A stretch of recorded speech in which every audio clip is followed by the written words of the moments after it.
उसको संवेदना प्रकट करनी चाहिए। लेकिन उस संवेदना के समय को भी अगर अवसर में तब्दील करने की स्थिति विपक्ष के पास रहती है तो बेचारे करते हैं। हमें इस चीज़ का थोड़ा तकलीफ हुआ था, लेकिन फिर भी जनता है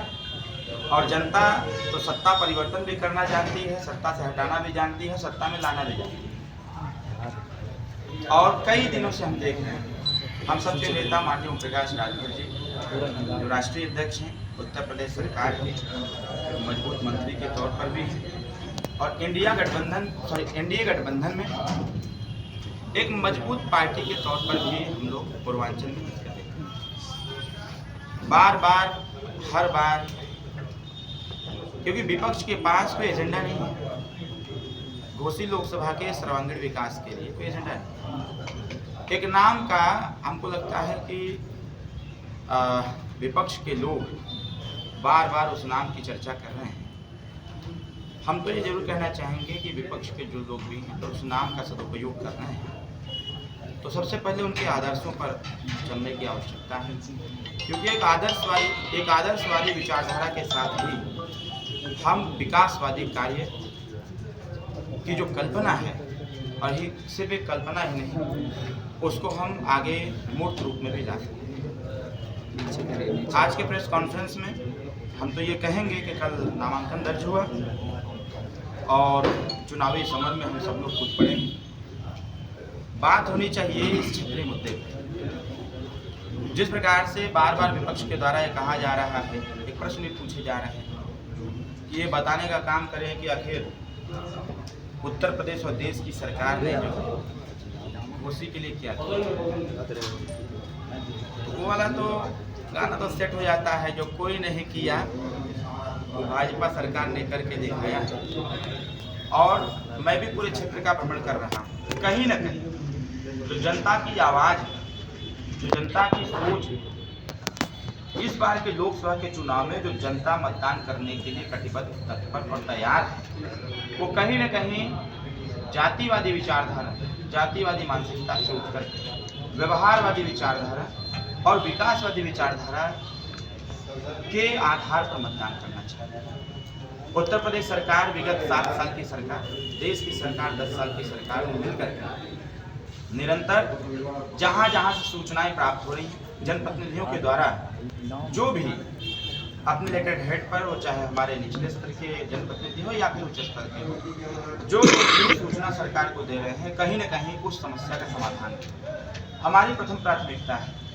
कि जैसे भी बहुत सारे मुख्य रास्ते अंडर कंस्ट्रक्शन, निर्माणाधीन भी चल भी रहे, हमारा प्रयास ये रहेगा कि विगत जो 15 से 20 सालों से जो इस घोसी लोकसभा पर ध्यान नहीं आ पा रहा है केंद्र सरकार का, हमारा प्रयास ये रहेगा कि आने वाले 5 साल में अगर जनता ने अवसर दिया तो विगत 15 सालों का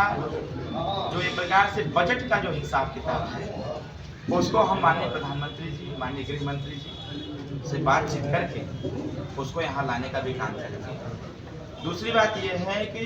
मुख्य रास्ते बन जाने से गांव का विकास नहीं, तो कहीं ना कहीं मुख्य रास्ते से जो कनेक्ट हैं हमारे गांव के रास्ते, और वो गांव के रास्ते पंचायती राज विभाग, PWD और प्रधानमंत्री PMGSY के द्वारा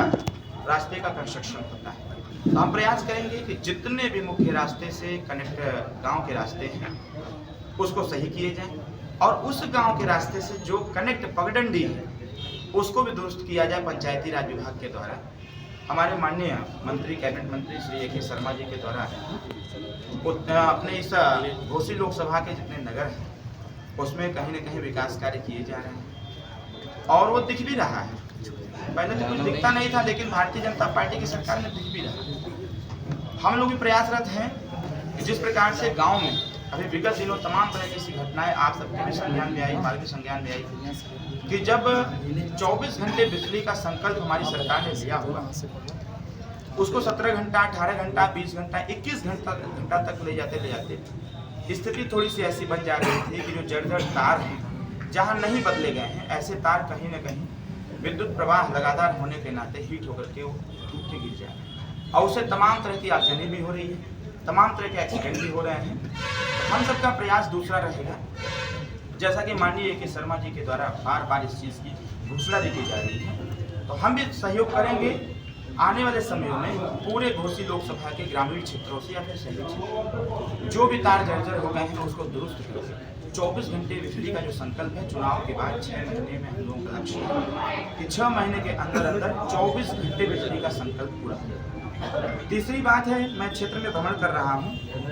और बार बार क्षेत्र में तमाम तरह की घटनाएं घटित हो रही हैं, सूचनाएं भी मिल रही हैं कि इमरजेंसी पीरियड में जब मऊ जनपद से कोई व्यक्ति अपने पेशेंट को लेकर के बनारस या लखनऊ या गोरखपुर जा रहा है तो जो उसके परिवार का मरीज है कहने को दम तोड़ दे रहा है। ये चीज़ें कई जगह से, कई गांवों से हमको लोगों का सुझाव भी आया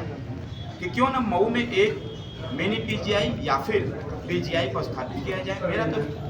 मेरा तो लक्ष्य है कि पीजीआई को स्थापित किया जाए मऊ में, क्योंकि ये सिर्फ मऊ को ही नहीं देखेगा, कहीं ना कहीं मऊ से सटे हुए बलिया है, बिहार है, गाजीपुर है, देवरिया का सटा हुआ एरिया है, अपने आजमगढ़ में पीजीआई है। इधर हम बिहार के भी कुछ जनपदों को हम टारगेट में रखे हुए हैं कि जो इस रास्ते से होकर के लखनऊ जाते हैं और मऊ आते आते उनका मरीज दम तोड़ देता है,